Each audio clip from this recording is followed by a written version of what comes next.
Good evening, everyone. It's Mental United. How are we all doing? I know you've been waiting for this moment because there's 3 days left. Are we getting cuckoo? You know what I'm alluding to. Are we getting Cucurella? Looks like it. Latest reports is that we are in talks with Cucurella. But, you know, the question is to the global fan base, how are you feeling? Because, you know, this is very toxic and this is what we're here for. You know, mental health plays a important part. And I got to, you know, pose the question, is it your signings or is it tenhag's signings? We have injuries galore. We have a lot of things that's happening. We have 3 days to solve this puzzle. And, you know, at the end of the day, I'm just happy if we can crawl at the end of the day because we have to assemble a team. And it's a little bit farcical when you look at it because, you know, I'm not panicking. I'm thinking, well, I will assess this situation, you know, come past deadline, and then I can voice my opinion. But I can imagine that the boys at the Football Operation Club at Manchester United are having their hands full. We're here to talk about Mental United. We're here to talk about transfer news, what's going on. You have the opportunity to hyperventilate, use us as your punching bag. And also later on, I will share the link for you to have your say. As per usual, what are we drinking, people? Because I have a brilliant panel in the background waiting. So are you ready? Let's do this. I'm going to bring in Andy Tate. Hello, Andy. How you doing? Good evening, sir. How are you? Not too bad. Not too shabby. I'm starting to get a little bit panic, as you do, as a fan, to be honest. Right? You know, looking at the business that we have to do as a club, and there's nothing I can do about it. So I'm rooting for them to come on, please get it over the line. Get it over the line. Scott McTominay apparently going to Bayern Munich. They want to buy him for 40 million. Bayern, right? Have you? Crazy. Absolutely crazy. So why don't you go and get Amrabat? Why don't you go and get Amrabat with that money and get a fullback while you're at it? I'm sure you could squeeze. I think you get a fullback for 15 million and get Amrabat for like 20, 25 million. You get two players with that. Two players. They have money. They gotta have money. They have to have money.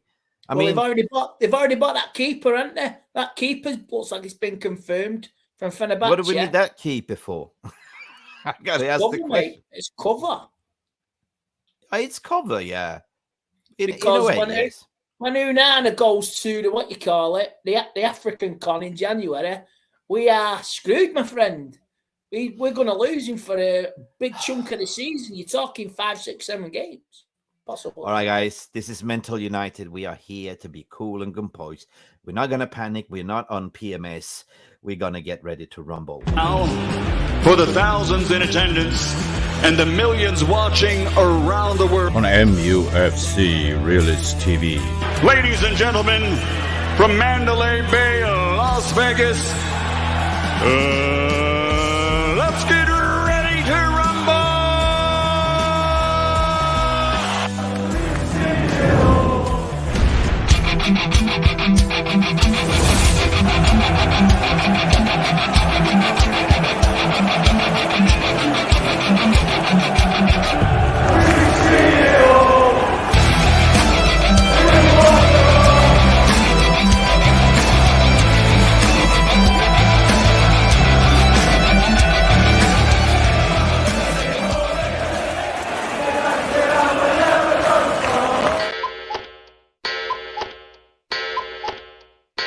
Wake. Are we getting cuckoo, Jarvis?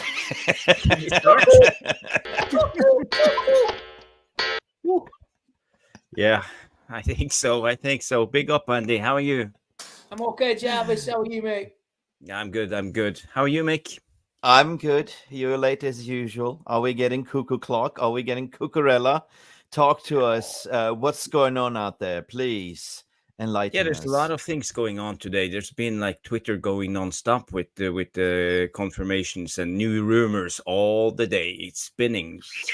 round Rumor and has round. it, like the song says, rumor has it. Mm-hmm. You Yeah, spin I me saw, like and I a heard. record, baby, round, round, round. Oh, yeah, go ahead, man. Sorry. Yeah, Andy, I heard you mention that Altay Badiri goalkeeper from Turkey. No, Fenerbahce. Fenerbahce, yeah, I've heard that's nearly done. So Yeah, it's I'm happy only with an that. official statement away, so I think it's basically done. But it was only 4.3 million pounds. So if we get 20 for Henderson and we buy a new backup, it gives us plus to buy Yeah, other players. So if you get in a way, Scott it's a good McTominay, thing. yeah, great. If you get Scott McTominay plus that's a total of £57 million, and I'm sure you could get 2, possibly 3 players over the line with that. Yeah. Guys, listen. It is 3 days left. It is what it is, and I believe we still have money, but we're just holding on. And what we're gonna see here, according to my belief, we're gonna see a drama, like a late drama, like extra time here, like what I mean, because Neil Ashton, or what is his name, the PR guy that sits there and spins the PR news. Ooh, you're getting a lot of traction and engagement. Oh yeah, you know what I mean. But guys, we have to do per tradition, because this show is all about the VAR room, the people that tuning in. We have certain no really content. We are freebasing like a Bruno under Ole Gunnar Solskjaer. Freestyle. I'm a freestyler. But we have to go to the VAR room, Jarvis. We got to shout it out to everyone that's been tuning in. This is Mental United. This is our church, basically. This is where we come to heal our hurts. So we got to start this warm-up by shouting out, Jarle Malmin is in the house as well. I can see you, Jarle. What are you saying? Varane out for 6 weeks. Yeah, I saw that, people. God damn, I saw that. What's going on? Injuries galore. What's going on? Yes, the Arsenal doctor. Is that an infiltrator? The fifth column. Conspiracy. It's the biggest conspiracy since JFK. It's the biggest conspiracy going. Yeah, it's like, what did we buy? Did we buy the pig in the bag? Because Jamie Vane is also saying McTominay to buy on his own, and that's not a joke. Yes, we're going to talk about that as well. Kenny Fan TV, I can see you. Carlos is here as well. Mr. Bat better join us. Probably the last minute deal, knowing us. We see Carlos. Welcome to the stream, everyone. I love liquor in the front and poker in the rear. This channel and Flying Pig are my favorite channel. Big up to liquor in the front. How you doing, mate? Who else are we having to shout out? Manlu Tata is here as well. I can see you. He liked. Please smash the like, people. Appreciate all the help we can get from you, all of you legends. Smash the like, subscribe if you haven't. And Jarvis is also here with a comment. What the hell are you doing there? Jesus Christ. We have Quentin here as well, saying, good morning, gentlemen. Good morning. Most welcome, our special guest. Hope you bring us well. Well, what's morning for you? Let us know where you're from, Quentin, in that way. Because if you say morning, is it Australia? Is it US? Where are you from? Anyway, we have directors. We have a Superfly. Wait a minute. We have an uppercut coming all the way from Sweden. Super Chat. Are you going to do a deadline stream? Yes. I am, Jonathan. You want to join me? When does the deadline close? Is it at 11 o'clock? 11 o'clock Friday, yes. And it's 12 o'clock your time? Yeah, we are going to do a deadline stream. Jonathan Liljeberg, feel free to join me. Everyone, let's call it the call-in show, where we can just do a marathon and you can support me. Buy me a lot of coffee, and I definitely set it up like, yeah? Big up, thank you, Mr. Liljenberg. Tack så mycket for your super chat. RJ is here as well. Billy Connolly, DJ Superfly saying big up to all of you. And you are headbanging there. I see you, Billy. I see you.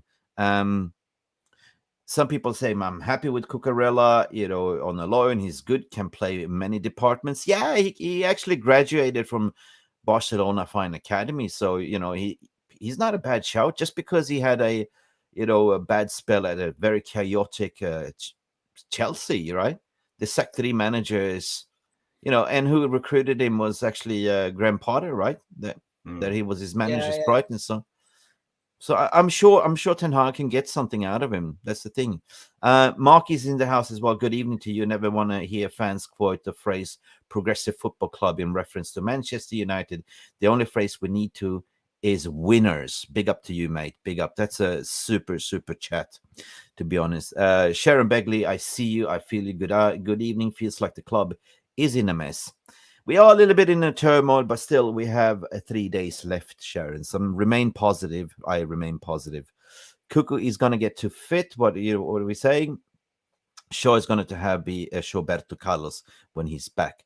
Guys, how long is Roberto going to be out for? Anyone? December. Oof. December. And possibly Malacia as well. He's got the same sort of injury.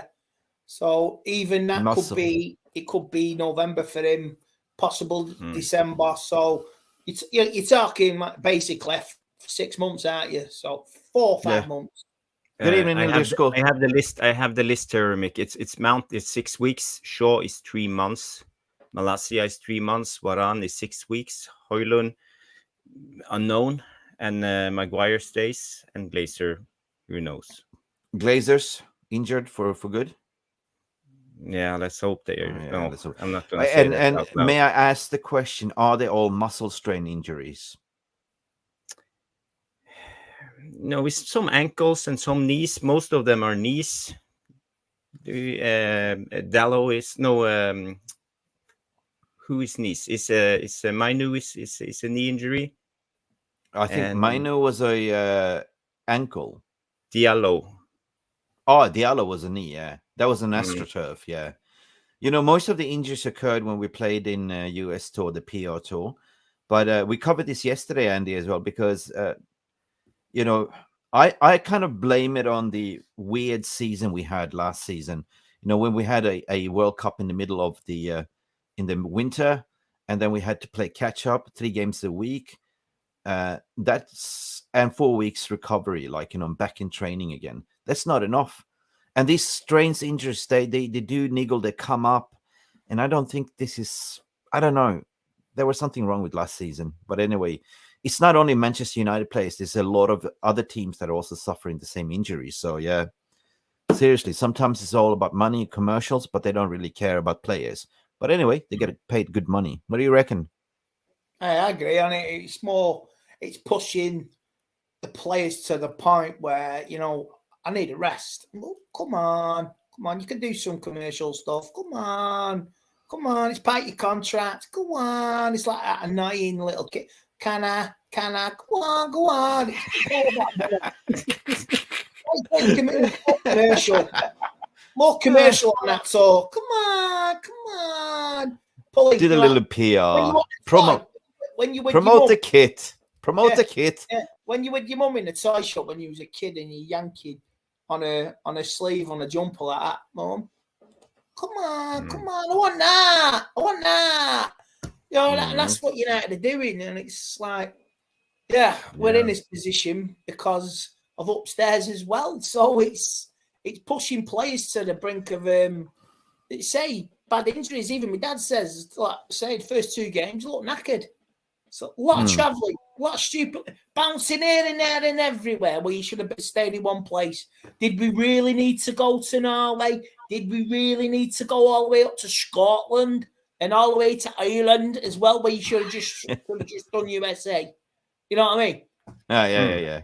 I'll big up. Malin Patel, one of our members, saying this transfer window has been shit.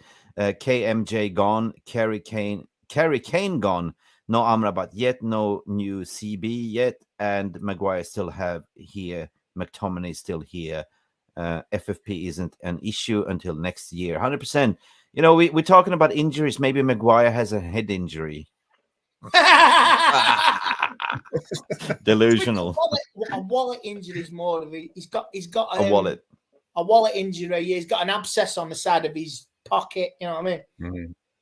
But you say Kerry Kane, you mean Harry Kane. Well, the question is, I think we fans set up an expectation with the new ownership, and we got a little bit giddy. Oh, we're gonna get Kane, we're gonna get Mbappe, we're gonna get Victor Osimhen.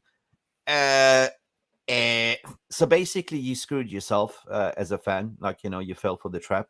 So was it you that set your own expectation? Realistically, like you looked at the manager's expectations and you looked at we have to trim the squad.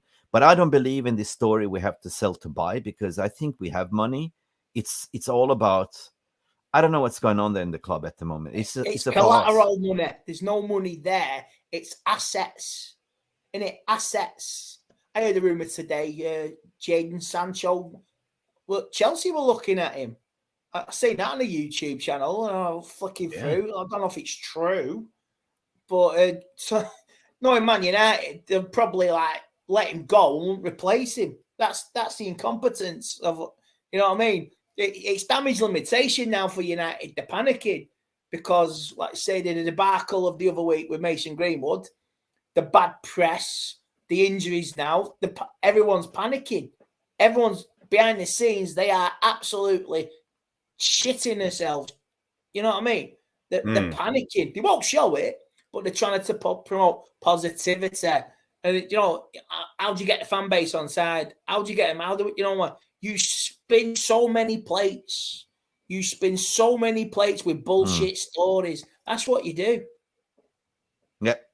Before we continue, I'm going to answer that. But I'm going to also say good evening to Nico Dobrovecher, Nico, Angie, one of our legendary moderators, and the mama of the house in the VR. Good evening, Angie. How are you doing today? Listen, yes. What the hell is going on there with the Harry Maguire? I can't wrap my head around it, and that's why I say, is that head injury? Because definitely causing me a brain hemorrhage, because I'm thinking about it. They had a deal in principle. Harry Maguire said no. They're haggling about the wage difference to buy out the contract, and all of a sudden, due to Varane's injury, we said no. Or was it more that West Ham came through a cheeky last try bid to we take him on a loan, and we said no, we only want to sell him, right? What's your take on the whole circus? I think now Maguire is rubbing his hands now, and he's doing a dance like that. He's doing a 2-pack dance like that. Hit him up. He's dancing in front of his living room after hearing like what you call it, hearing the story about Varane. If it's been confirmed, yeah, he's like that. Yeah. Loads of money. I made him back. Harry is back, bitches. Harry is back, baby. He'll be doing that tonight. I won't be surprised if he's got a smug satisfaction grin like the Joker. Yeah. You know what I mean? He's like, he had 3 weeks personal training. You remember that summer training? He was like Rocky Balboa. There's nothing wrong with that. Yeah, there's not wrong with training and being physically fit. There's not wrong with that. I don't begrudge him doing that, but it's the people around him. It's the people around him who influence him, who tell him he's the best thing since sliced bread, when the really the best thing is this. You remember this? You remember this movie called Shallow Hall with Jack Black? It's a very famous comedy. Jack Black, Shallow Hall with Gwyneth Paltrow. With Gwyneth Paltrow, he's got a curse that he only sees her as beautiful, but in reality she's very fat and ugly, and everyone is one Shallow Hall, yeah. This is Maguire, like this is his agent telling Harry, no. That's the only thing. Harry's going to now see this as a chance, right? Varane's out. I'm going to, this back four's decimated. Luke Shaw's out. Malassia's out. I can be part of this back four. You know what I mean? I can get my World Cup place back. And you know what? The way things are going, you won't be surprised if the gods that be are gone in his favour. But it's the way football is. It's the way football is. Was it an Aston Villa player? He damaged his cruciate ligament on the first day of the season when he lost 5-1 at Newcastle. And he's pretty good. I forgot what he's called. But he's out till Christmas. He's out for a good. Same with the Timber as well. Timber. It's what you call it. Bad luck. Yeah, bad luck. Scotty at the wheel. I know what you're referring to, because I did a little short where behind the scenes, I have my cat. He's a very talkative cat, but he always wants to be in my face and always want to be part of the stream. So I put him back in the bag. Don't you worry. Otherwise, he will terrorize us. Good evening, everyone. Let's continue the stream. RJ, 3 days left. I can see you. 7 million for a loan. I think you're referring to the Chelsea, but Manchester United put in apparently 2 million. They want 7 million. And I believe by experience for Mason Mount, they will meet in the middle. There will be something about 4.55. What do you reckon, guys? I think it's definitely that they will use the negotiations of the Mason Mount. They've built a few bridges, haven't they? And they'll meet somewhere in the middle. You know what I mean? If United can scrape 3.4 million to get a goalkeeper, they'll probably scrape the other half of the 7 million to get this transfer done. Yeah, you know what I mean? I hear you. I mean, he had a bit of fun with him when he was at Brighton. He played well for a couple of seasons, didn't he?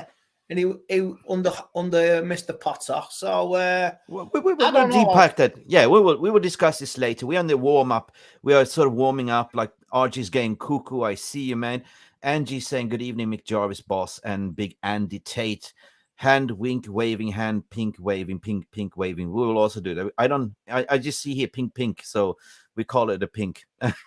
Tom Charlton, Tommy Boy is in the house. We are Clueless Club.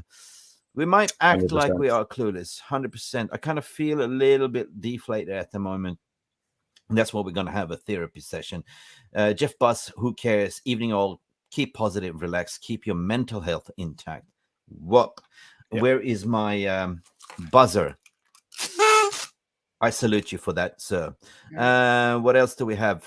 Am I missing anyone? Well, Nicky is in the house, man. The sheer amount of negativity from fans is far worse meant the mentality that's actually happening with the team.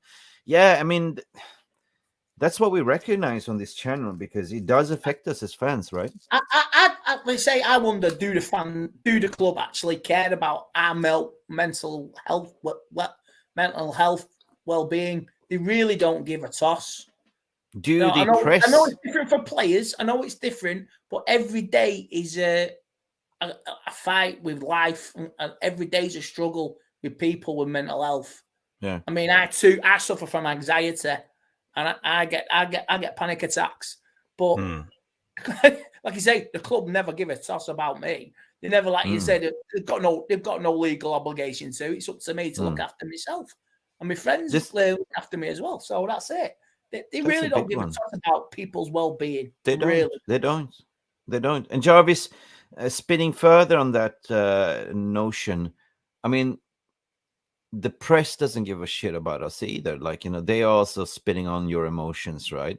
During this transfer window and during the takeaway. And, at the end of the day, we as a fans, we get the stick. And what's your general feeling regarding that? Like, some journalists are non-Manchester United supporters. I mean, we're not going to mention names, but, do you agree at certain degrees that the club don't give a shit about us and the journalists don't give a shit about us either? So we have to stick together as United fan base? Yeah, the problem is it's a very big fan base. So we have them all, so it's easy for them to divide us and they know which triggers to push. They constantly go, either it's Greenwood or it's Maguire or it's Pogba or it's you name it. They will always try to divide the fan base and make us fight in between ourselves because it gives clicks and likes and more ads and more money into their pocket. So that's how it goes. So, but we have, I think the fan base are starting to catch up with this game. Yeah, and we're not doing it anymore. They're trying their best, but that's what we try. That's what the purpose of my channel or our channel has been to crack that Da Vinci Code, to provide a voice of reason to people, to say don't fall for the trap, because I think I cracked the Da Vinci Code, the playbook. That is the playbook. You see a pattern always happening and emerging, and it's just pathetic because we have to protect ourselves. We have to protect the badge. Enough is enough. Like, don't drag us into the mud. As soon as we get a penalty, it gets amplified and discussed for days and days. They cannot shut up, and everything is just so negative. Honest to God, it's lazy journalism. The lazy journalism over this weekend. If these journalists, if they're did their jobs good and proper, they'd be up for awards. They would be up for good reporting. And it's just clickbait. Martin Keown, BBC. You know what I mean? Oh, yeah. Certain people on Talk Sport, certain people in the newspapers, certain people on TNT Sport who can only win one Premier League title with Blackburn Rovers, and they think there's something special. You know what I mean? And even those people that's sitting on ESPN Sport as well, like they are so licking Jurgen Klopp's ass. Unbelievable. Like, you know what I mean? And the thing is, like, you know, I remember I used Y Scout a lot, and I was like scouting Rasmus Højlund a long time ago, and there was people in the community that was not Manchester United fans. They're saying, oh, this guy is amazing. Look at this guy. As soon as he signed for Manchester United, nah, he's no good. He's still young, and you know. Oh, you see the agenda. I see when Rashford got fouled on Saturday.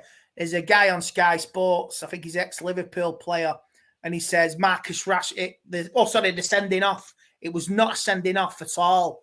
And he was like, oh, for God's sake, mate, do your job. Be some better reporting. That's why I say I cancelled my subscription to Sky. I don't watch Sky anymore. I don't listen to Talk Sport anymore. I don't even listen to the BBC anymore. It's a waste of a taxpayer's license. It's a waste of my money. That's why, like I say, I would rather get the information from the community we're in, or or get it off my phone. Yeah, do it. You know what I mean?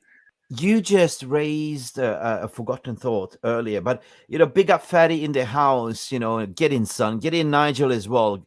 How you doing? Listen, yeah, I was watching the Paddock earlier, like as you do, right? You know, Joe Smith interview, which, what's his name? Shetty, right? Sky Sports. Oh, yeah, Donna Chef, is it? Yeah, it was clueless. All the questions Joe was asking me, he was just waffling. He didn't have any answers. Like, just regurgitating. And it's like, I don't know. Did you watch it? I watched some of it. Yeah, I watched some of it this afternoon. He was just speculating. He didn't have any information whatsoever. It was just like, yeah. Seriously, the Sky Sports people have an agenda. They're just trying to earn the crust by every day's a negative thought with United when it comes out. And, you know, if the people at Sky Sports did do the job, and the journalists would do the job and tear into the upper class at Man United and the board, you know what? That would be award-winning journalism from people at Sky and the people in the media, instead of actually getting in bed with them and brown-nosing and licking their assholes. It's just lazy journalism. But if they wanted award-winning, you would go after the beast and take it down. But because you're such in bed with it, and you want your little snippets to get your clicks and continue. Some journalists are cool. I really, you know, with the Paddock. But there's some journalists, mate, you can't believe any bullshit they come out with. Oh, I'm talking about. You can smell it all the way from Sweden, mate. From Norway. You can smell it across the Atlantic, in the Baltics. Fucking hell. Even Iceland up to the fucking North Pole, you can smell it. Yeah, that's why seagulls, they fly a zigzag, because they go like this. Bloody hell. Like, wait. You go zigzag like this. But I just want to say one thing when it comes to this with journalists today. They are actually, it's short-term gain, because people will stop buying newspapers. They will stop reading they will stop watching TV. They will stop supporting them. You know, no wonder YouTube is growing with you know what, like people like us. You know what? If Qatar get in, the media are screwed with access to Man United. Yep, the gravy train is gone. Oh yes. Oh, yeah. The bus is coming into the stop, and it's maybe because, listen, I did a podcast, a little bit of 10 minutes video, because no news is not always bad news. But I'm saying these 3 days are the golden buzzer for the media and the agents that are desperately trying to offload the players that nobody wants, because that's your job as an agent, to utilize media and to leak out stories. And this comes down to Højbjerg as well, Pierre-Emile. Apparently, if you kind of read the stories, that got a little bit twisted, right? It was the agent that offered Manchester United, not Manchester United, inquiring about him. And this people went mental, right? But I just did a video, like, it's normal that the agent goes out to say, like, well, hang on, my client is not going to get game time. I better look out for another club. I'm going to pick up the phone to Manchester United, going to pick up the phone to West Ham, to everyone. Hey, are you needing a CDM? I got one client here. He's available. Okay, how much? Yeah, normal, right? But that doesn't mean that United are in for him. Point number 2, this is the gravy train for the journalist, 100%, This is the moment of where they're going to do clickbaiting like hell. We are linked to every Tom, Dick, and Harry all of a sudden. And we, as gullible fans, we will fall for it. Number 2 is agents at the moment. This is the last dance saloon, because there's a new FIFA regulations coming in after this season. They can only earn 5% of the overall revenue package of the player's salary, right? So they're now this is the end of the big earnings. So now people are going wheeling and dealing like this, you know what I mean? But regarding what we said regarding the journalistic, we covered this before, Andy, that there's certain privileged journalists that have direct links to the club, that get club officials. So if Qataris is coming in there, they're not going to be there because they're all going to get sacked. It's going to be new appointment of new people. So their bread and butter will be gone. Oh, and then basically you're going to get them. If we get taken over by the Qataris, the media will absolutely do a full 360 and start praising the Qataris just to get access. You know what I mean? The little snippets of information, the little leaks will dry up, and press conferences will be very restricted. A certain journalist that I did a little bit of a jab at was Laurie Whitwell. That guy has cooked up a lot of stories, but never delivered his signature dish. So he's the fire starter in all this, right? He is the one that started out with this Amrabat and then 2 hours later, you see Fabrizio Romano coming out on the stand to say, no, he's still top target. He's still waiting. Nothing has changed. That's the thing, right? So I believe certainly, if Manchester United know that Amrabat is cool to wait, he's fine, we're going to get you, son, right? I believe that it's going to be like at the wire. Bit like when we got Falcao and Daley Blind on the last day, all in years ago. Yeah. So I think they're just panning out. They are so focused on solving this issue now with the injuries, the loans, the outs. Amrabat is already okay. No worries. If I ask you, you want to marry me? You say yes. Okay, cool. I give you the ring, right? That's it. You're not going to cheat on me, right? Hey, if Amrabat is offered another sexy opportunity with another club, he'll be thinking about it in the next few days, won't he? So you don't know. No, it's like Jarvis is going to sing, never going to give you up, never going to let you down. Or if Amrabat is offered an indecent proposal, he may go somewhere else. That's a good movie, Indecent Proposal. V Cobra is saying, Andy Tate in the house, everything will be all right. Everything's going to be all right. 100%. 100% V Cobra.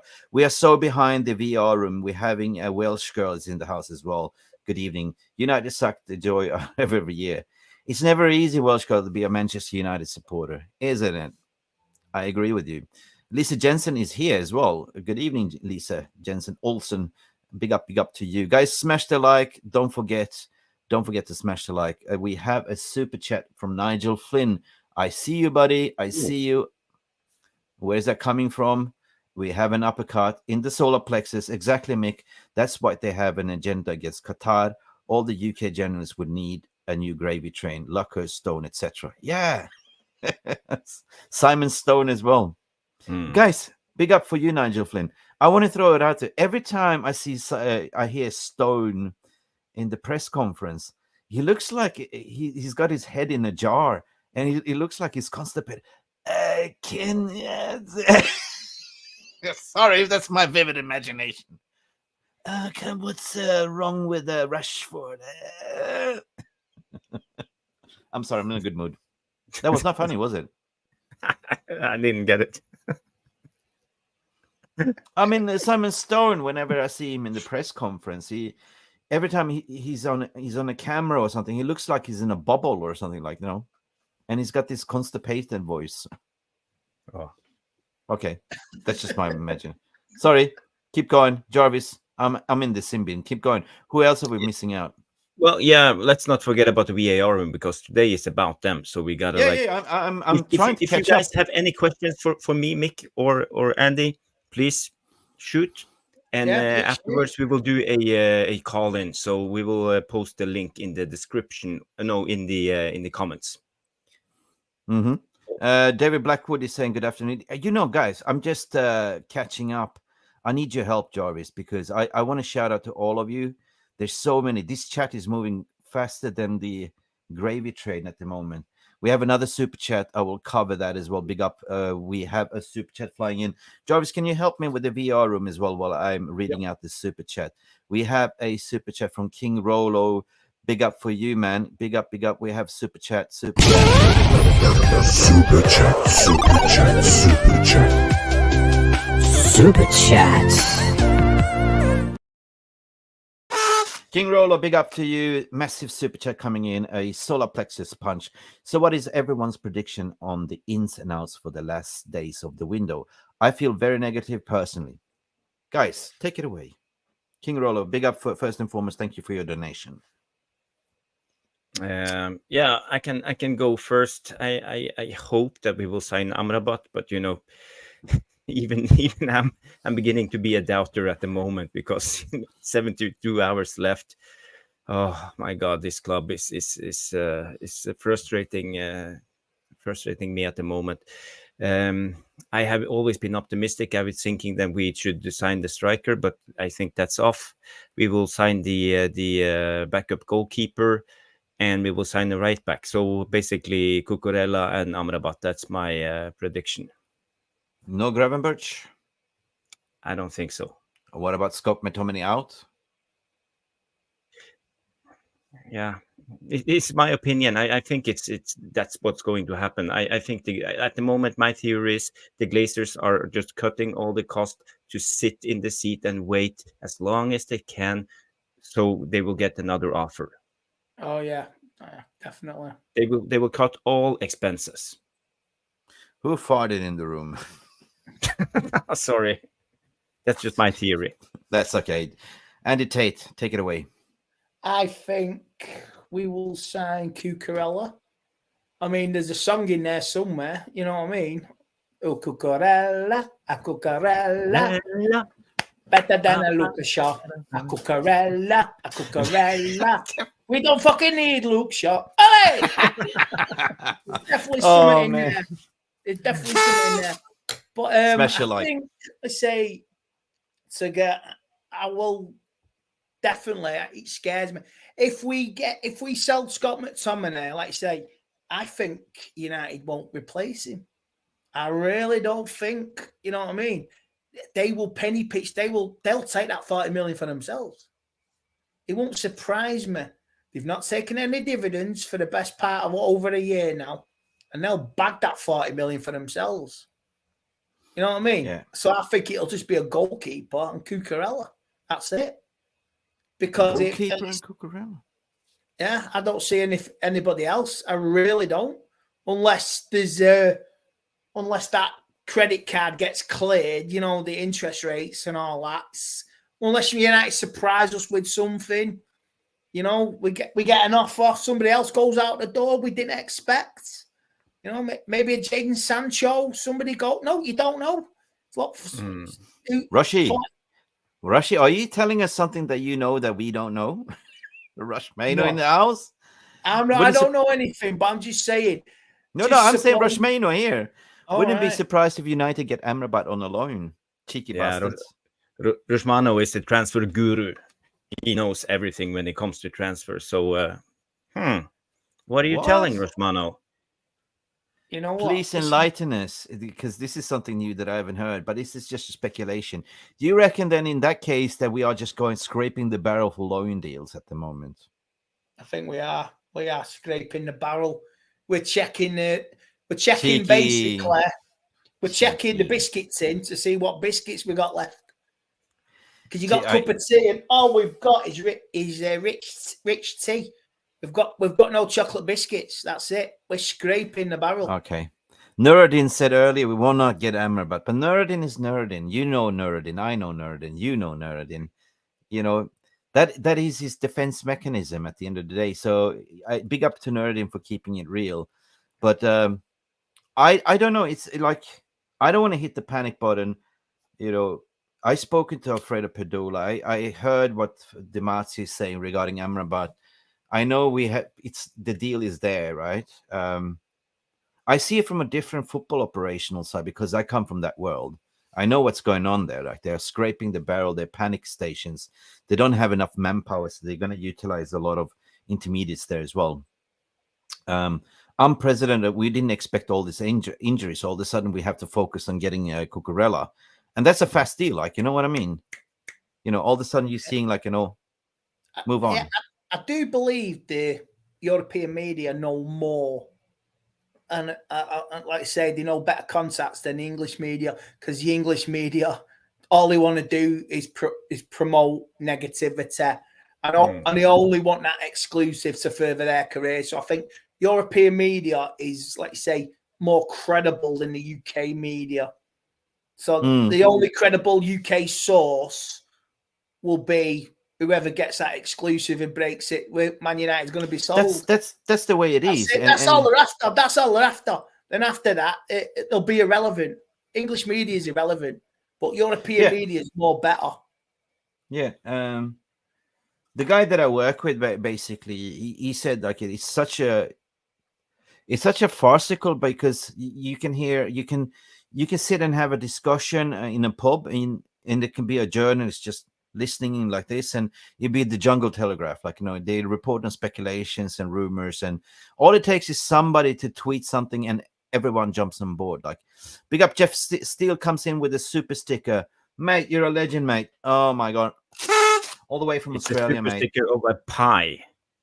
And a pie. Yeah, good up. Or is it a pie? It's a pizza. Who knows? It's a pizza pie. Yeah. UK media is bullshit. Yeah.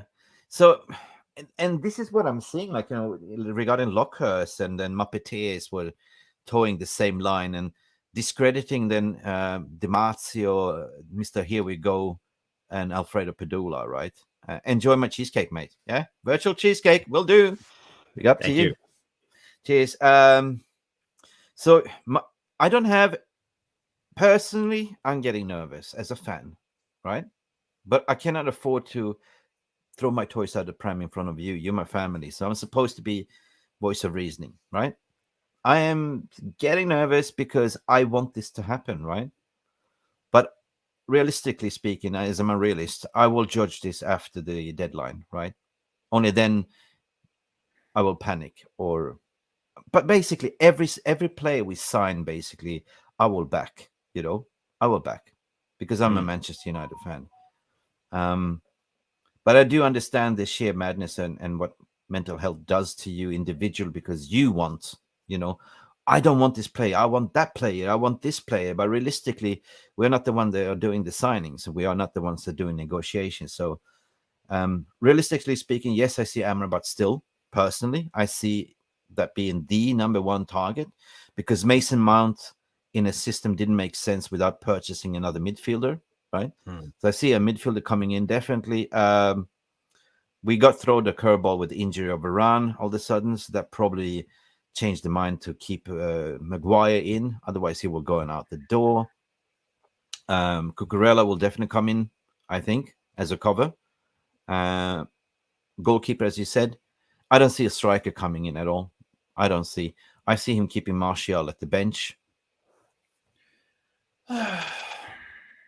And that's it. But anyway, this is the transfer window, people. Anything could happen. We've seen mad things happening. We don't control the weather. We just report on the weather. Yeah. The only mad transfer I remember was going home from work, and I got to bed. Man City are going to sign Ronaldo. I wake up 7 hours later. My dad's phoning me. Man United have signed Ronaldo. So it would have to be something special on Friday, something like that. We've got somebody big, a big signing, but I don't see it happening. Yeah, I remember we had when we signed Falcao. That was like 12 o'clock deadline day or 11 o'clock UK. And we just signed Di Maria. We had Van Gaal. We had a bad season with David Moyes, and we were getting positive again. We think, okay, we are rolling. I was like, okay, Falcao, he was mint. He was one of the best strikers in Europe at that time. But did you see? Listen, I'm gonna shout out. I just remember something when you said. You remember when we signed Cristiano Ronaldo that quick, right? Things can happen very fast. That's the thing, right? So we just have a tendency to understand. This is what we know, that United take forever to make deals, but deals can happen very fast. And when I've been preaching about Amrabat, is the intermediates have already laid down the footpath and the groundwork and everything. They agreed the fee, everything's been agreed. It's just the paperwork and discussion. Oh, okay, payment up front. Yeah, 25 plus 5, whatever, right? So if we get a Scott McTominay, it can be a surprise, but apparently it was reported that they really want to buy him, 35, 40 million, right? They see something in him. And this is a deal that could happen as well, right? Initially, it was a loan swap for Gravenberch, but now they want to buy him. What does that tell you?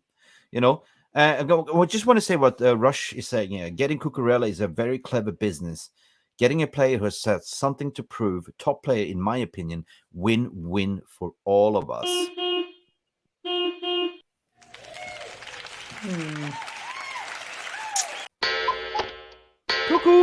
Cuckoo. Yeah, I finally somebody sees my vision as well. I see the same. I told the same line as you, Rushmano. I see the fan base is going. They're judging the player based on his last year's performance, without understanding the chaotic situation there was at Chelsea. There is a player, if you remember, that played at Brighton. There was the best, the player of the year for them. He was playing really well, and then Potter went over, and who did he recruit in? His star boy, right? And now he's not really fancied. So there is a player in there, and he's got something to prove. So this could be a very lethal weapon, according to my opinion. What's your thoughts and feelings regarding that, Jarvis? I think Cucurella is a good signing, and it's tough competition at Chelsea. They have Chilwell, they have Reece James, they have the new youngsters, the guy they signed from France. What's his name again? The youngsters was really good, and they have a lot of good players in that role. So the competition is hard for Cucurella, and I think it will be good for him to revitalize his career for him as a player, and for us to have a left back at the moment. So it's a win-win situation. So I definitely believe it will happen at the moment. Yes, everything makes sense when it comes to this transfer. We have a super chat, Mick. Yeah, I know, but they also have the B-Tech Dan James as well. Yeah. Mudrik. Mick. We have a super chat coming in all the way. Tokos Kasim. Big up, thank you for your super chat, for your $5. Can you defend your opinion on the Glazers selling, or is it Neil Custis is spinning the Glazers? Guys, Neil Custis from the Sun spinning the Glazers, or can you defend your opinion? Neil Custis is basically what Neil Ashton is, a complete and total tosser who just is marketing his own ego, his own media stance, just to get spin and get. He was told to do this. Like, well, you print this, and we'll give you access further down the line. That's what that story was about last week. So Neil Custis with that newspaper. I'm not even going to mention that newspaper because I wouldn't use it as toilet paper.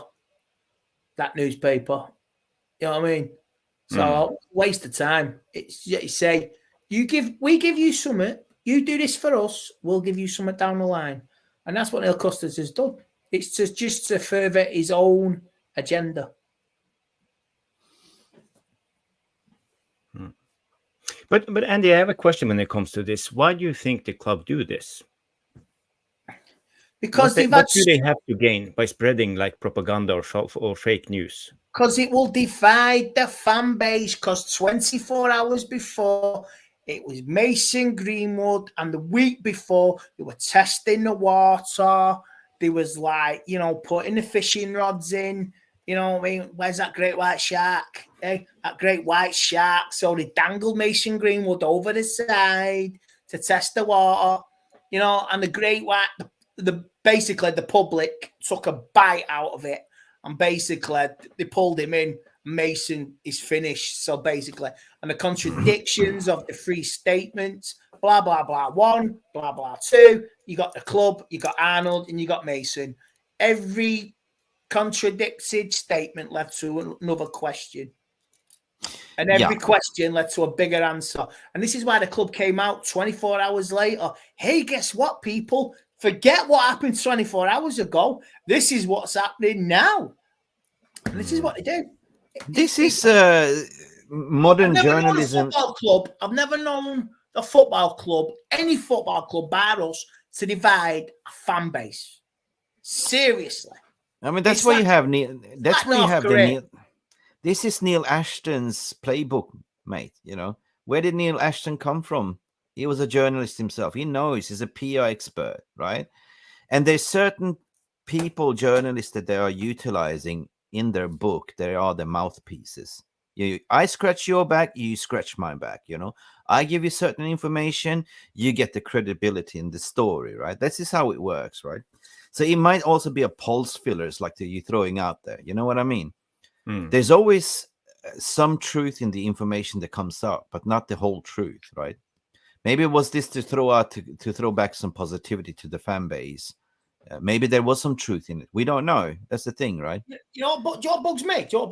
When October passes and nothing happens, why don't people go after Neil Custis? Okay, Neil, explain yourself. No, you said this was getting done. Go on, explain. Why is it not got done? Why don't people put the spotlight on him come October if nothing's happened? Yeah, but they did hunt down Rio Ferdinand from his comments, so he got a lot of stick. Yeah. So I hope they do.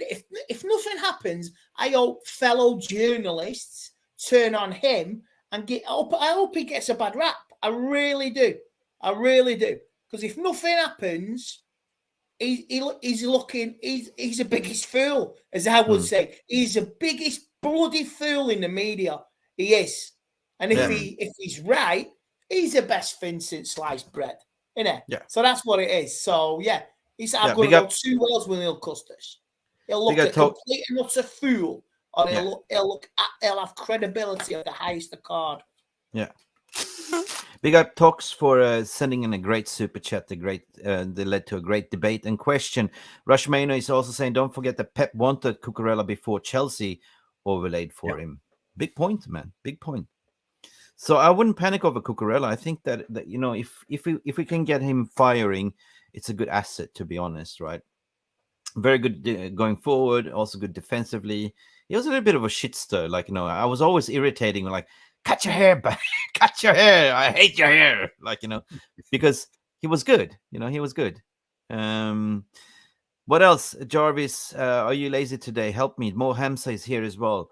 We big up Mo Hamza from Qatar. We are all being up Cucurella when he was Brighton, and also when City wanted him. Let him try for a season and just see how it goes. Big up. I believe in that.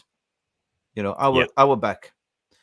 God, there are so many of you chatting away. United for UTFR. What was that? United for real? No, I don't know. Cucurella is going to be good for. Let's take a moment. Tottenham have lost in the League Cup, so Tottenham have done a Spursy. Spursy are back, people. Spursy are back. Spursy. You know what I mean? So much hype, but Spursy have done it again. Fulham won 5-3 on penalties. Oh, my heart breaks for Spursy. Listen, I got to catch up some chats. Spurs is out for Carabao Cup. I'm just going to bring it back to Jeff Steele here. Sorry, mate. If the sell is happening, why hasn't it happened yet? Glazers are not selling in my eyes. I think we have covered it so many times, and I don't want to be like a broken record. Everything comes to a plan when you are working in project PR planning. Everything comes in the eyes of the brand. There was the transfer window needs to be completed. The Mason situation has to be completed. It doesn't really make sense to have announcement of a sales in the middle of the transfer window, according to my opinion. And that's what I stand for at the end of the day. So let us just complete this window and deal with this later on as well. But big up to you, mate. I understand, right? I think the brand's getting damaged. I think the brand is damaged beyond repair at the moment. And this is why they're trying to buy stall for time.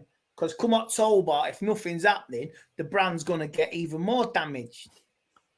Yeah, apparently Højbjerg played in this game with Spurs. He lost as well. They're getting a little bit salty. People are getting there. Well, he's eligible now for the League Cup, isn't he? So, yeah, we don't... Here's your explanation what UTFR stands for. Up the fucking Reds. Fucking Reds. Right. Welcome to the family. Rightio. So Spurs is in the mud. Højbjerg played. We are having a bitch and we're having a good time. Are we having a good time, eh? Yeah. Are we feeling more positive now? Are we feeling all warmed up? Because as a community, we have to come together and discuss, right? I'm skeptical at the moment because I reserve myself because I know Glazers is still sitting there controlling the strings for some reason. You mentioned something about evaluation, which I thought about. Whoa, wait. Like, what do you mean evaluation? Is that we don't want to lose the valuation of the sales price if we get rid of Maguire and stuff like that because he's worth that much money on the books? Or is that what you meant, Jarvis? Or what I meant? Yeah, with the evaluation. Well, when it comes to rich people, they own assets. They never spend their own money. If they have to spend money, they borrow on their assets. So the valuation of the asset means something for them. So they will have money to spend. That's basically what it is. Mm-hmm. Okay, now I just want to have some clarification. Guys, if you want to come in and have a say, we will open up this floor. You are the one that's driving the content. You've been crazy in this VR room. So please throw out questions if there's anything you want to discuss. I will start inviting people by sharing the link. Please come in respectfully and don't come in nude because we will kick you out. Yep. No worries. We will have a question here for Angie first. Does anyone think we'll get Tom Heaton playing as a goalkeeper when Nana goes to play at international football? There was something about him saying fake news, something. He's not going to play AFCON or something. We say, but he's basically Unana will be playing because, like I say, they've changed. He fell out with the previous coach, didn't they, from the World Cup? So and now they've got a new coach in.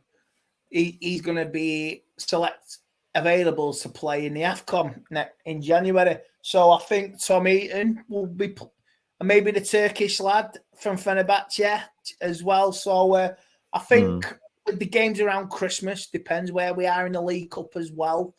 I'm sure Tom Heaton will be used, and the game's coming thick and fast with the Champions League as well. So how far is Tom Heaton? He's still injured at the moment, isn't he? So it all varies, like you say, if he can come back, because he is how old is he? 35? 35. So it's like when the body doesn't heal as fast when you're older.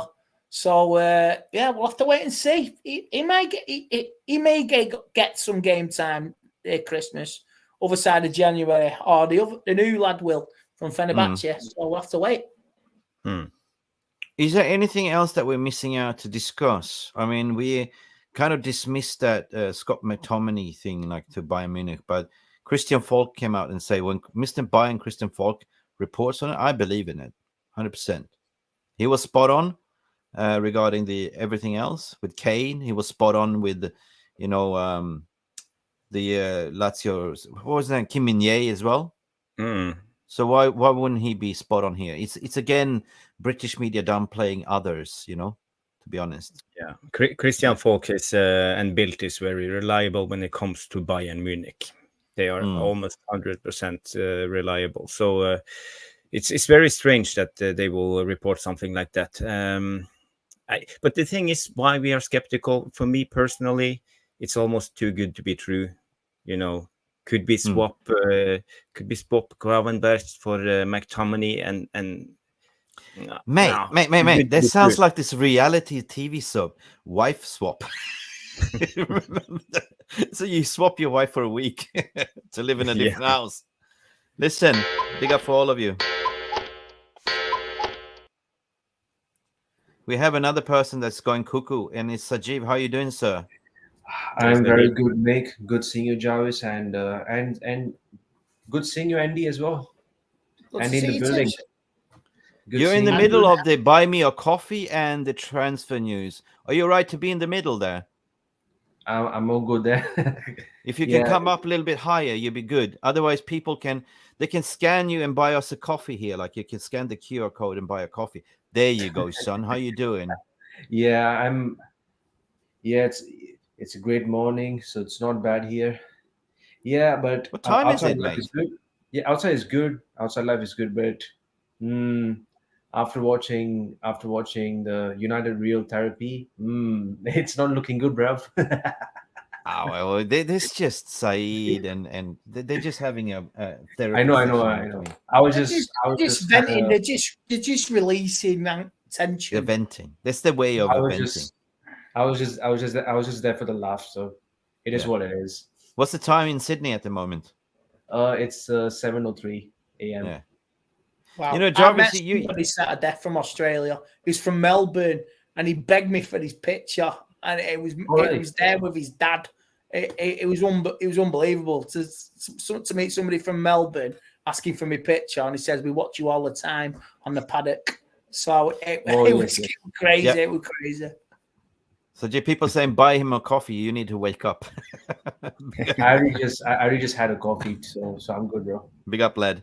Listen, guys, what's on your mind? How are you feeling? Are you feeling a little bit more positive?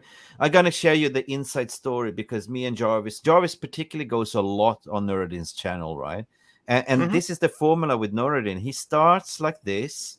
He has to vent it out, and then he becomes more nicer and positive at the end of the day, mellow up. Isn't it so, Jarvis? Yeah.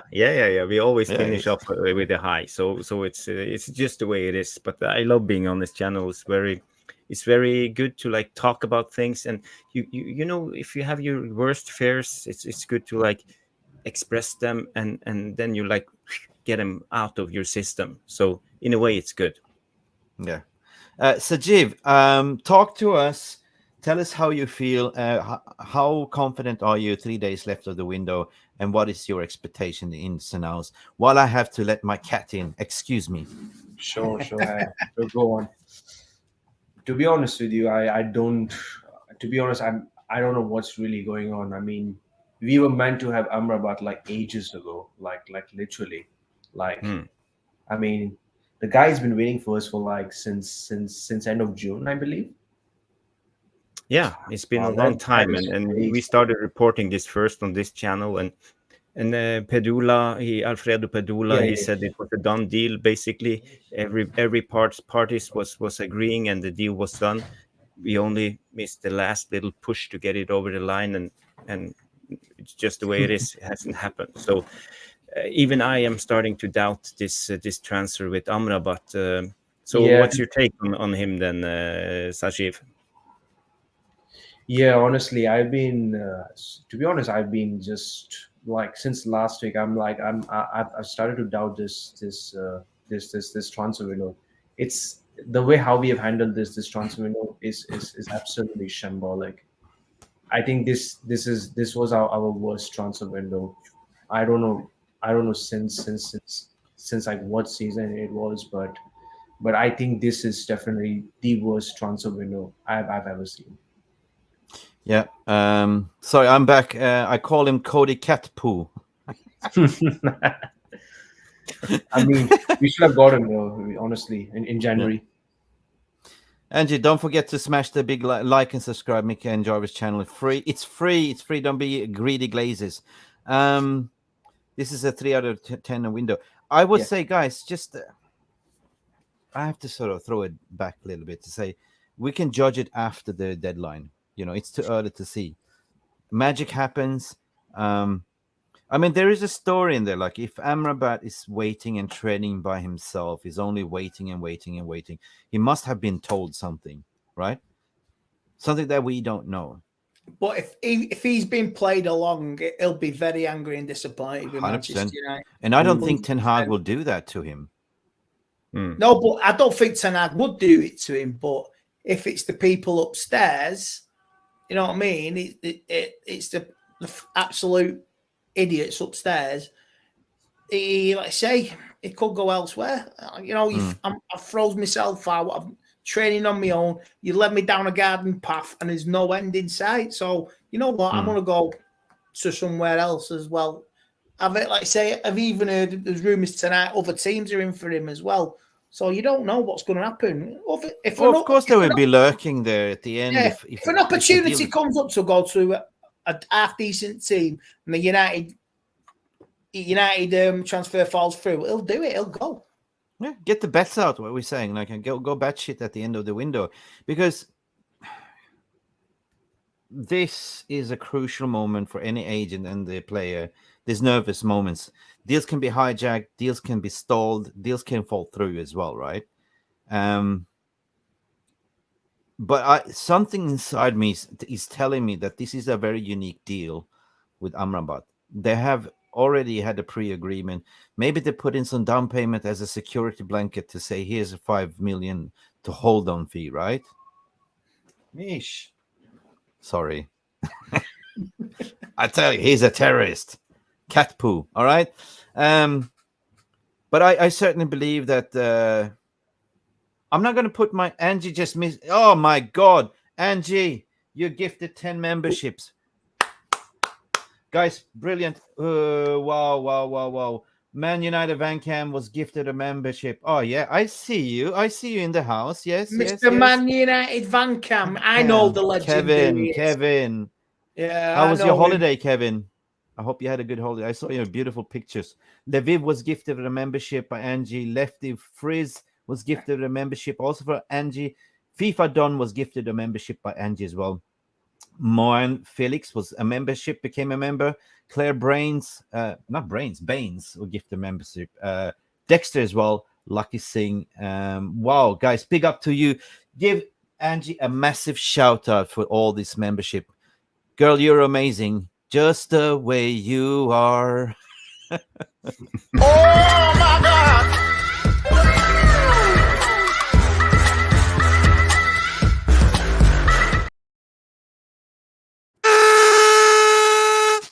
That's Arsenal on Saturday. That's what we're gonna do. Big up to all of you guys. Yeah. I'm not panicking. I believe that there is deals to be made, but there's also opportunities to be made, and there's vultures hanging around, like, for hijacking. You will see who has got the upper hand regarding, the deal with the Real Sociedad, with the Donny van de Beek, etc. It's going to be on their terms at the end of the day. Is it on loan? Yeah. Deals like that's going to be like who blinks first, right? At the end of the day, it shows you, like, are you desperate to get rid of him? Like, there's deals to be made at the final end, right? Yeah. Why is this holding up? I don't understand. They're saying we need to sell to buy. Bullshit. We still have money, because if you look at the wage bill, we cut around 40, 50 million in total wage bill. So there's money to be spent, definitely. So there's something going on there, because if Romano is saying the same thing regarding Amrabat, if what's his name, Alfredo Pedula is holding the same line, Di Marzio from Italy as well saying the same thing, then what is it holding up? Like, well, clearly, like, the facts are there. Like, the player is training by himself, he's not including in the squad. Have they sort of made an agreement already, like a down payment or something, to say, hold your horses, we will come and get you on Friday? We will see. But if that doesn't happen, I'll be damn furious, to be honest. I think he will be as well. Amrabat as well. Mm. Didn't he change his agent as well recently? He as did, well? yeah. From Change Mohamed his Sinwar. agent. Yeah. Guys, if you want to come in and have a say, Welsh Girl is also saying, thank you so much for the membership. Yeah, big up, Angie, for the memberships, mate. And ITNT is also here saying, oh, true la la. On Sunday, what are we going to do on Sunday? ITN. Arsenal Sunday. I'm scared this team. Are you scared? I mean, they just basically drew against Fulham who had a red card 1 minute. Right? Yeah. People call in. I have pinned the link for the call in the chat, so it's on top of the chat. Just hit the link if you want to call in.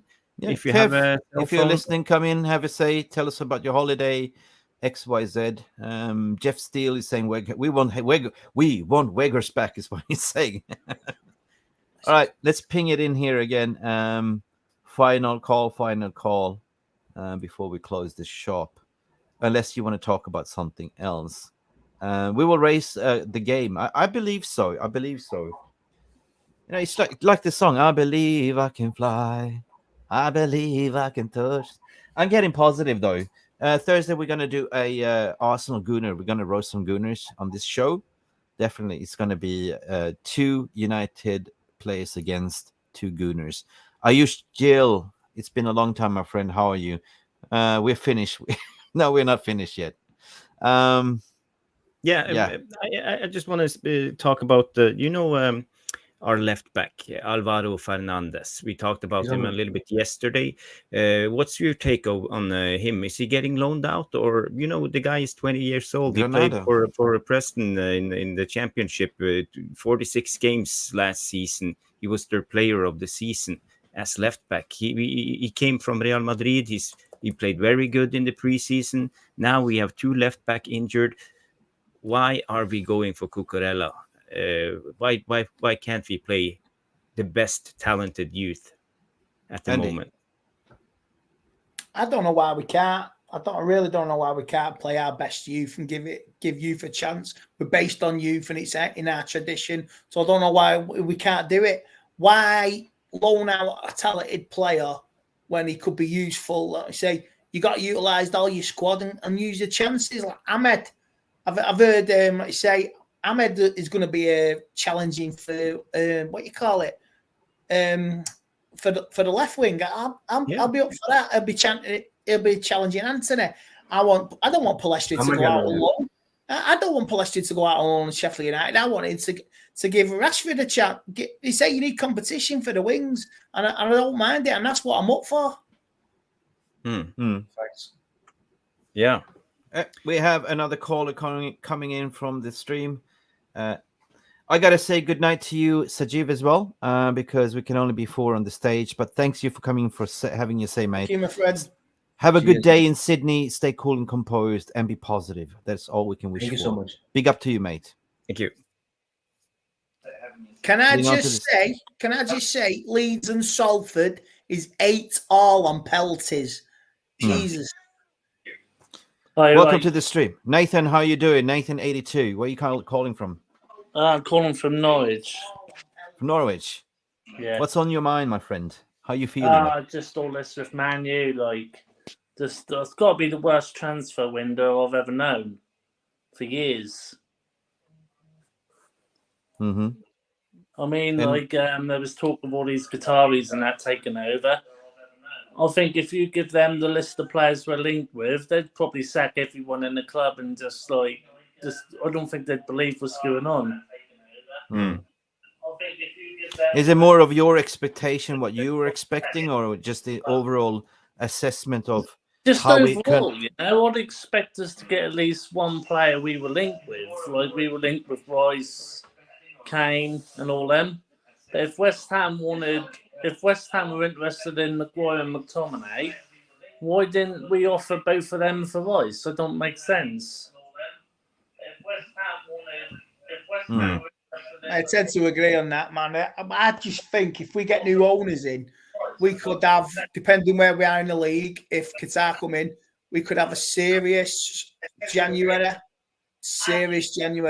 Yeah, but that's will they come in now? I mean, I've had hopes up from day one, but nothing's happened.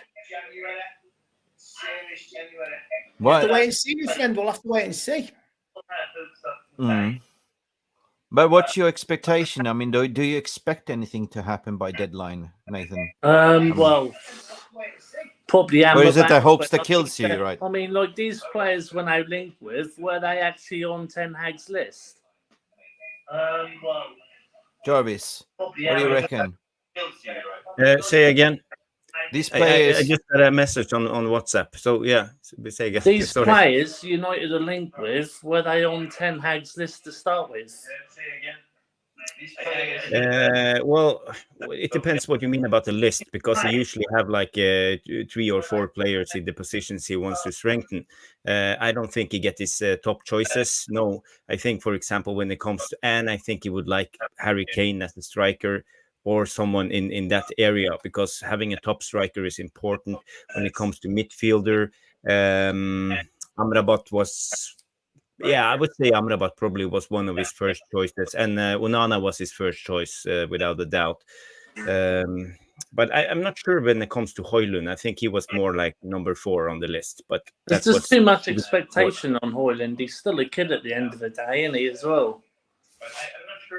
Yeah, he's unproven, so it's hard to say. I can see him if they don't get a striker in. Like obviously, there's possibilities of maybe Joe Felix or someone like that on loan, but I can see us going for Tony in January. Yeah. Well, listen, it is what it is, my friend. Like, as a fan, like, I'm starting to get a little bit nervous, of course. But as a professional, that's going to be like this until obviously they sell in it. We just got to deal with what happened, really. Yeah. But as a professional, I see it differently, like, because I put myself in the football operational shoes, and, I know they're working, they 3 hours of sleep a day. I know what's going on right now. Like, it's the boiling room. If you see in that boiler room, like, if you see the new stock exchange traders, like, they don't sleep. And this is the window, which, you got to see a lot of movements.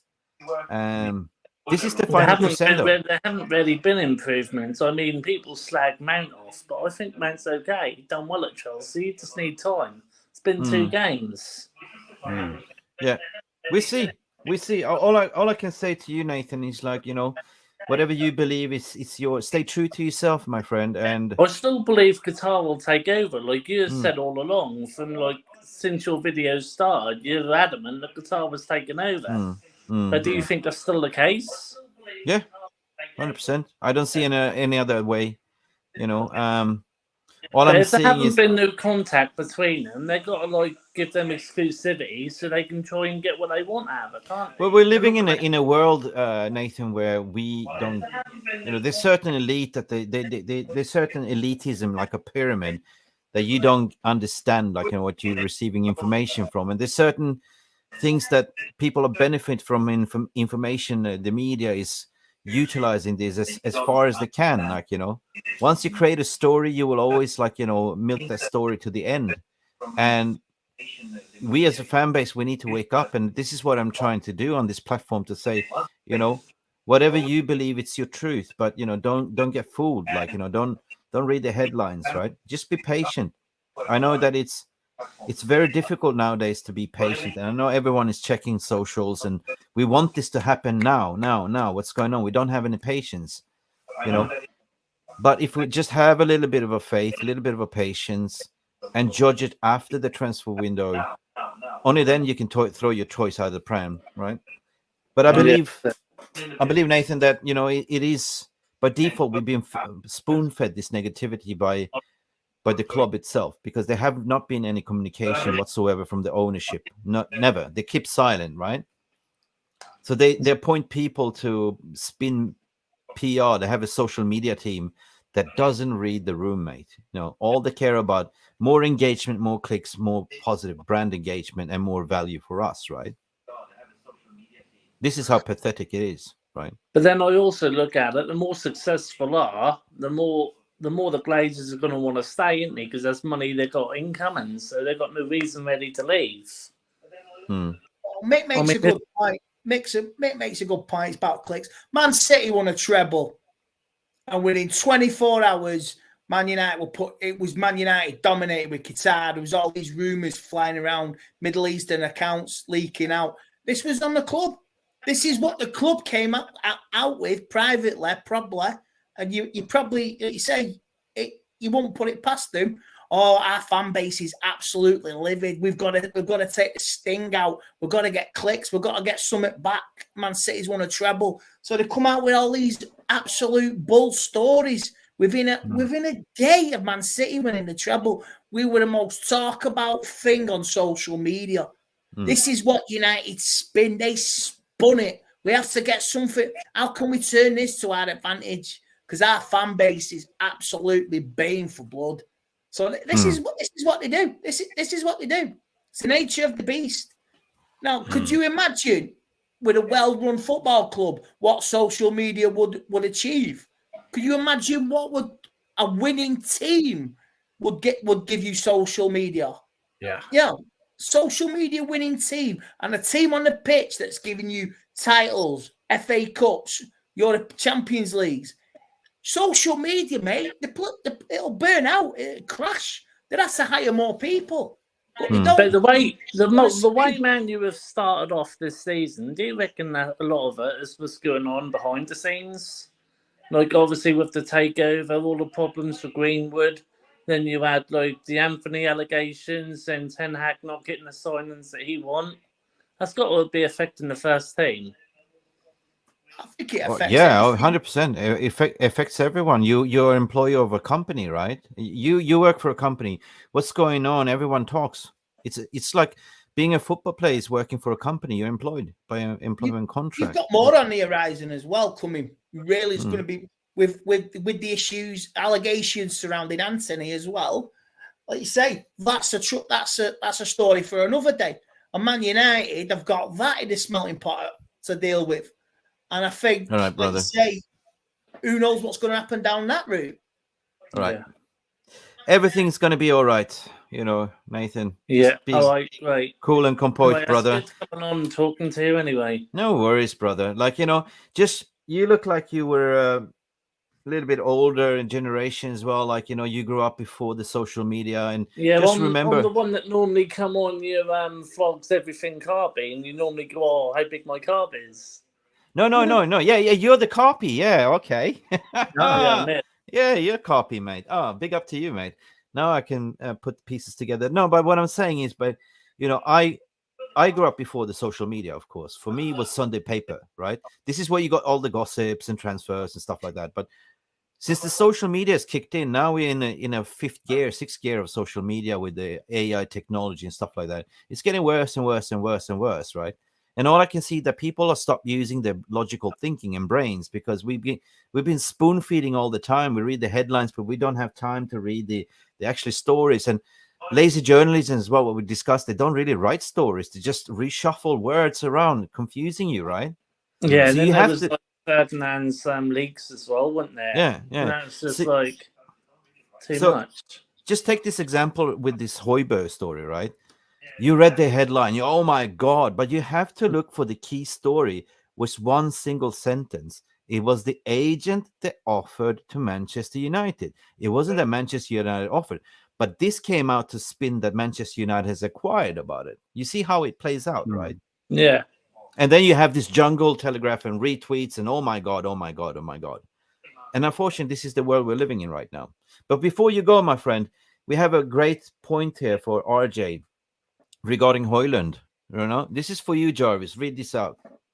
Yeah, I say Mick and Jarvis. Did you see Højlund's pace? Leroy Sané was very quick, and his fastest was clocked at 35.9 kilometers, and Rashford's fastest was 39.95. So Højlund's fastest was 35.97. Yeah, this guy. So, guys, it's hundreds. Højlund. You know why? We know the story. Højlund is very fast. He comes from a very athletic family. His dad was a professional football player in Denmark, and his mom was a fast track athlete for track and field athlete. Track and field. So he's got the genes, man. He's got the There's genes. so many updates when he's meant to make his debut because they said about the Arsenal game. But no, if he's injured, I mean, No, I don't believe he's injured. I've been adamant to say he's not injured. It's more than if you look at Ten Hag, how he does conduct his team and players. He doesn't want to throw him into the lion's den straight away. He wants to make sure he's ready. You know, to get accustomed with the teammates, the rules, the principles, get fit, and then you're ready. So I believe he will be ready against Arsenal. What's your thoughts and feeling regarding that before you go, my friend? yeah, hopefully the sooner we play, I think the better. Just get him in there and see what he can do. Obviously, we need a striker. Martial is on and off, in he. So they need something. I don't think Sancho can really play that false number 9. He's not really prolific enough. But yeah, the sooner they get him in, the better. Yeah. Big up for having a courage calling in, guys. I just shared if anyone wants to come in finally before we close the shop. Thank you for sharing the information and thank you for connecting the dots. That's you with the carpy picture, actually. No problem. Big up, Nathan. Catch you Listen, later. stay cool. All right. Bye. See you on Friday, and we will do a watch along for the deadline show. Yeah. Then, if we don't get any signs, you will see me throw my shit out of the pram. To be honest. Big up, Nate. Cheers, buddy. That was Nathan. Yeah, with the carpet picture. Big up. Everyone, if you want to call in, have a say before we close the shop. Otherwise, I think we have exhausted. Let me see. What have we missed the chat? Leeds lost. Leeds beat Leeds on penalties. Yeah, we see Panch is here saying, I'm United since 89. I'm 39 years of old. Be honest, Eric is beginning to worry me.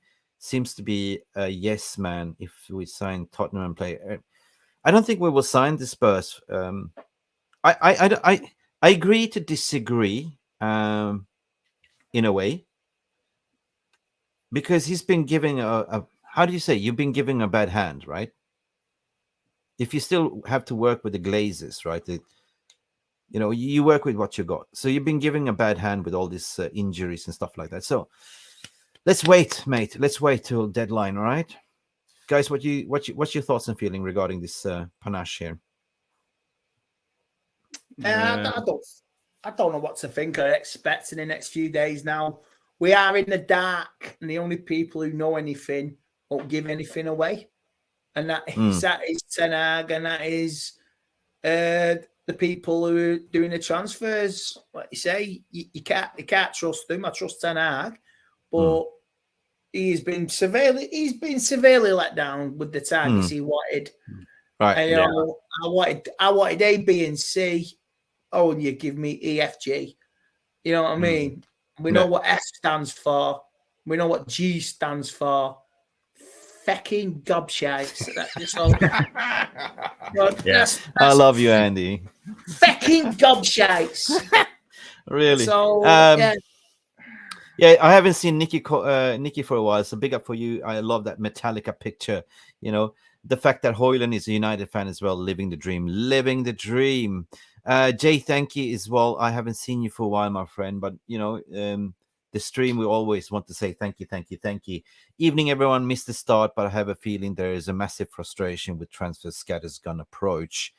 There is, but the only thing that can stop it is your sanity, is yourself.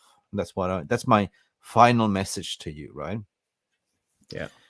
I step away from it. Like, I don't want to get emotionally involved in a way. It is what it is. And the worst thing that could happen is, yet again, we've seen this playbook before. They're going to throw the manager under the bus.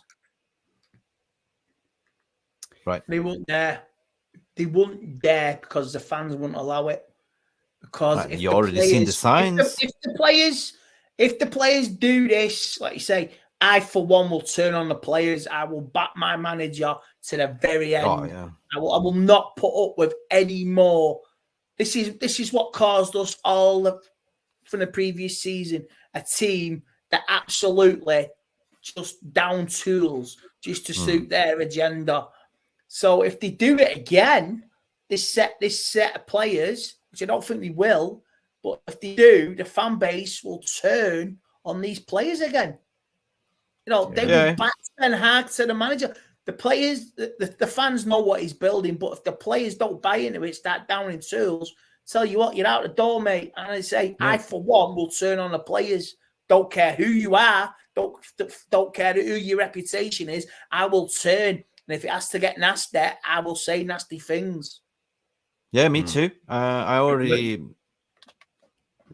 Yeah, do you really think that Ten Hag will allow the players to turn on him? I think he's, not the players. He took Ronaldo out of the club. He dared to take De Gea out of the club. He fears no one. I think Ten Hag is one of the special ones when it comes to managers. I don't think this group of players are strong enough to throw him under the bus. All right, yeah, listen. they won't dare take him on. They won't dare take him on because they know that they'll be out. Look at Dean Henderson. He's out the door. Yeah, like, you know what I mean. He say he's not part of it. Ten Hag's plans. So any player who's got ideas, why ain't it happening? Why, blah blah blah blah blah. But there isn't a player with that thing at the moment. They're all buying into it. But any players get ideas. Oh yeah, you're on the fast road out. You're checking out, mate, big time. Yeah. I'm reading here from the chat what Mark is saying. Those fans who's turning on Ten Hag have no football IQ. I agree with you. And Twitter fans are absolutely numpties. I try to stay away from Twitter as much as I can nowadays because there's hopeless cases. I mean, we've been talking about the playbook. The playbook is the Glazers' playbook is let's have a shitty window. Let's give the manager first year we back the manager. We give him some goodies. Second, we will not give him anything. And then if he fails, we're going to throw him out of the bus, like under the bus. And fans is going to fall for it. Fans joins the bandwagon. But it's not the manager's fault at the end of the day, right? How do you know it's his signings or he's been forced to sign them, right? That's because for the first time since Alex Ferguson, I feel very positive in the way we are going. Like he's having full control. Yet certain signings is his own signings. Like, he's got to live by the sword, die by the sword, 100% if they fail. But tell me one manager that hasn't had a bad recruit, right, that didn't work out. Nobody. Nobody. Yeah. Nobody. So calm down, and the thing is that we are seeing some form of philosophy. Are we seeing a change of formation? Maybe that's not working as of yet, but that's the future, the glimpse of future. Like we won a Carabao Cup silverware. We came third. We never expected that. But in my mind, what I'm thinking right now is that because of that, the expectation within the fan base has risen. Our standards has gone up again because the standards was dropping. Glazers made sure the divide and conquer that we dropped the standards, right? But now with Ten Hag there as a winner. Andy, do you reckon that the standards has kind of risen now when we finished third and won a Carabao Cup? Yeah, I think it has just a little bit to a certain point where you maintain what you have achieved and you carry on with it. And I think this season, a top 4 finish, a cup, any of the cups, like you say, if it's our league, if we retain our League Cup, the draws tomorrow, if we get a favourable draw, like you say, if you before Christmas, you're in a semi-final of the League Cup, and you think you got your eyes on Wembley. It's human nature because if you're having a good league run and you're going in the League Cup as well, Champions League going well, you're thinking, right, we're in a 2-legged semi-final here. All depends on the luck of the draw. So, like I say, we could get Salford tomorrow. I wouldn't mind playing Salford. That'd be a nice start to our League Cup defence. If we get Salford away on Old Trafford, I'll be going to that. I'll be definitely going to that. Listen, where's anything if we equal anything we've done last year, it's carrying on what we are doing, and it's still breeding success and positivity. And I say, you never know what happens come the end of May. 2 cup finals are at Wembley. You know what I mean? It's what do you take? You know what I mean? I go with Menenze. What he's supposed to do is he's supposed to quit. Champions League final, all in a space of about 7-8 days at Wembley. So if you're telling me, what do you want, Andy? Top 4 League Cup, FA Cup, European Cup. Man, I don't know I don't know, man. Because if you guarantee the League Cup win, I'll take it. I'll take it in the top 4. Yeah. Oi, hoi, hoi. Big up, Mick and Jarvis. Please, guys, if you haven't forgot being complacent, let's get it up to 100 likes, people. Like we are slaving in the kitchen. Andy Tate is on form. Amy Rourke just jumped off and say hoi, hoi equals to 2, something like that. 71 likes. God damn it. Listen, I don't really particularly appreciate the same fan base are the ones that, one day they will love Rashford, the next day they will throw him under the bus and stuff like that. Like, no, for me, it doesn't work like that, because once you are in with the family, you support the family, right? Right? Mm-hmm. Just because your brother... It's yes or no on that, innit? Rashford's first 2 performances were very critical. It was. Rashford was entitled to get the criticism. Last Saturday, he reverted back to what you know. Stick to what you know, and you'll be fine. He was brilliant on the wing on Saturday. So why do a job you can't do, and you getting criticised for it, and you're throwing your toys out the pram, you can't take it, and you go back to what you know, and you're getting the praise on Saturday. I seen Rashford's tweet. Stick with us. Yeah, we are sticking with you. I'm going to say, we are sticking with you, Rashford, but you need to stick to what you know as well. Stick to your core beliefs and your strengths. David Saar brings up a point, because nobody's talking about it. It went silent. But I was thinking about it today. What happened to Greenwood? Where is he going? What's going on there? It's been silent. So David's saying something that triggers me in a way. The fan base ruined the transfer window with the campaign against Greenwood's return. Now the money which who's going to Amrabat transfer has shifted to paying off Greenwood's Are we paying off Greenwood's contract? No. No, we're not. Okay, so it's not cancelled. It's still our player. No, there was nothing mentioned about it, right? No. Termination. It's not. He's still a commercial asset. So the thing is, the secret sauce. Where is it going? Because he's going to play football.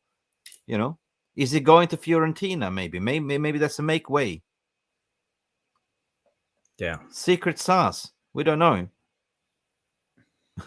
Anyway, guys, you've been amazing. Don't forget to smash the like on the way out. Don't hit your head. It's free. I just have one little update when it comes. I see a couple of guys in the chat, like Mark N, talk about Marcus Leonardo. What's going on with him? Yeah, true. Sign him. He's 15 million. The last update I have on Marcus Leonardo is that Florian Plettenberg, you know him from the German guy who reports for Sky. Yeah. He says that West Ham is actually trying to sign the Brazilian striker. So apparently they are in for him now. So another good player like slipping between our fingers again. So it's very frustrating watching, because I really like this Marcos Leonardo guy, and I don't hope. But it must be frustrating for Ten Hag sitting there and being dealt bad hands as well, right? Imagine you sitting there. You want your players. You made your wish list through, right? You just want to focus on the team. Make the match fit and ready. You give the list to Murtaugh and the football operation team. Go fetch, right? Here's what I want. And you come, I'm sorry, I don't have money. I have to wheel and deal here. And I don't care. Just give me what the fuck I want. I'll tell you what. If we don't get what Ten Hag wants in the next few days, behind closed doors, there will be a few harsh words said from Ten Hag to Richard Murtaugh and John Murtaugh and Richard Arnold. A few very harsh words, maybe even heated exchanges, which we will be oblivious to.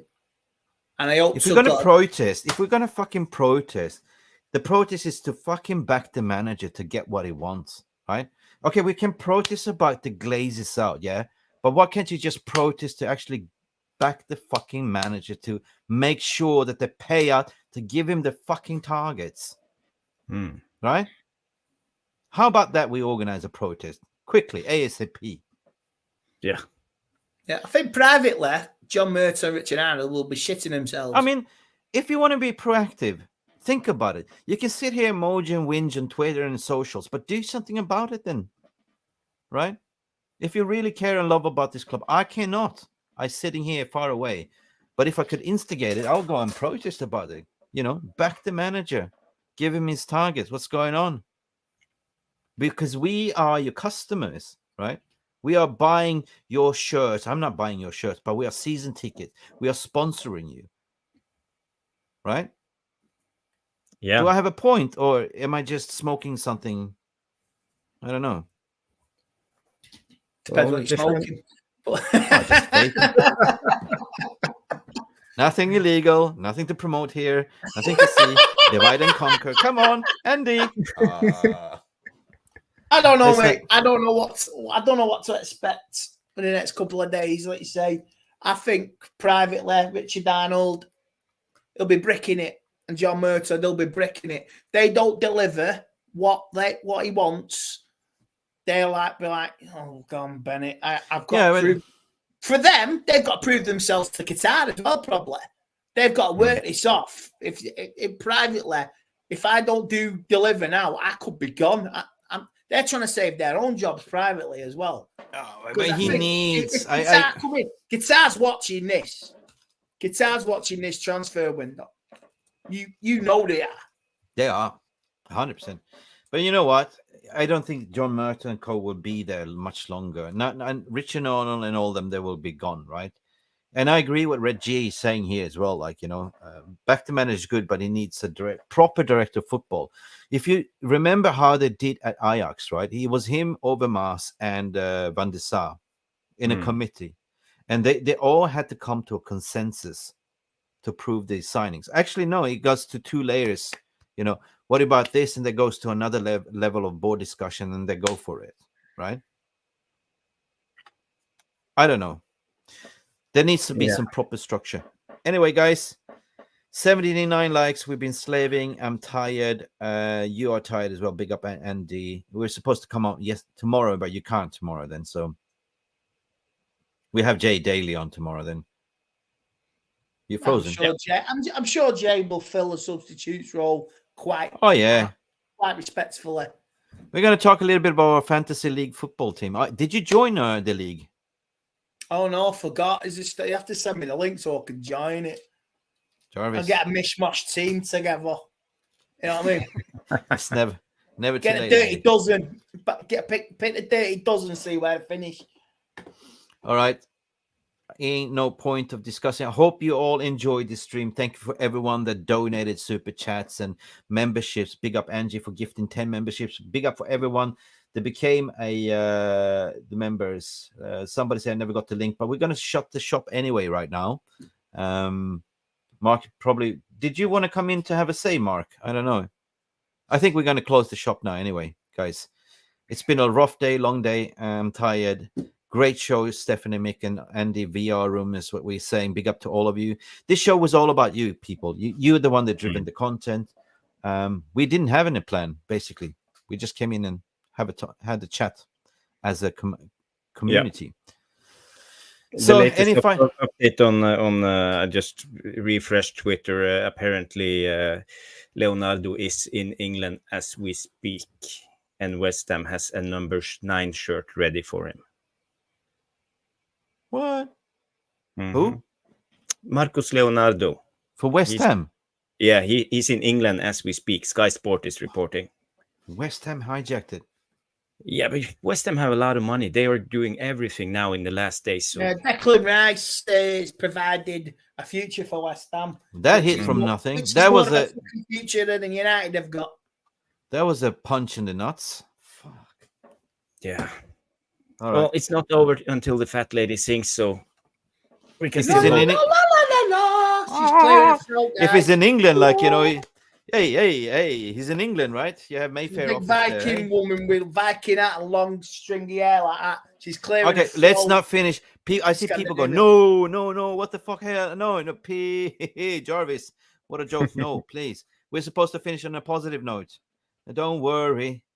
We're buying for 100 million next time. Yeah. Big up to Yeah. all of you guys. Don't. This was not a good sign. Let's finish on a positive note. Let's just call it a quits and wake up fresh tomorrow. Guys, tomorrow, peace, love, and banana, whatever, Lisa Johnson. Everyone that's been tuning in for 1 hour and 44 minutes, massive stream. Big up to Lisa Jensen Olsen. Big up to all of you. Good night. God bless. And what Simon Heron is saying, everyone, 7 hours work left for the company. Okay. Yeah, I see. Listen, any final words, Jarvis, before we die? Yeah, I see some couple of guys ask for the FPL league code, so I will just post it here, and you can write it down. PPP. Or take a snapshot. Yeah. Mm-hmm. Just And take a join the league. snapshot. Yeah. Go back, take a snapshot. And yeah. All right. All good? Yep. All good. Going once, going twice. Oh, what are you doing? Who are you trolling me? Sorry. That's what you do when you pay Snickers. Big up, Andy. Listen, have a good week. We see you very soon, sir. And thanks for coming and having your say. Yeah, you will, mate. And where you be? I'll be doing the stuff at paddock. You'll see me soon. See you on the paddock soon, yeah? Say hello to the boys over there as well. I will, big up to Jarvis Cocker as well. Please make sure you follow Jarvis on Twitter as well. Andy, you have a Twitter page, but you're not really disclosing where your Twitter is. Yeah, right? I have a Twitter page, but I am like a ninja. It's my business. I like to tweet when I want. I will not be dictated by the public. Yeah. I've got my fingers burnt too many times, and I got abused many years ago. So I like to keep my private life to myself and enjoy the good things in life. All right, then. 83 likes for Stephanie's Griffin. Hopefully, in retrospective, people will smash more so we come up to 100. But big up for everyone that's been tuning in. I hope you have a great evening. Thank you so much. It's been Mick Ruby, Andy Tate, Jarvis Cocker, and from people that have been calling in. That's all, folks. I'll be probably back in the morning with some news updates if anything happens, but we should see you in the next stream. Thank you, guys. Good night, good morning, good afternoon, wherever you are in the world. Bye for now.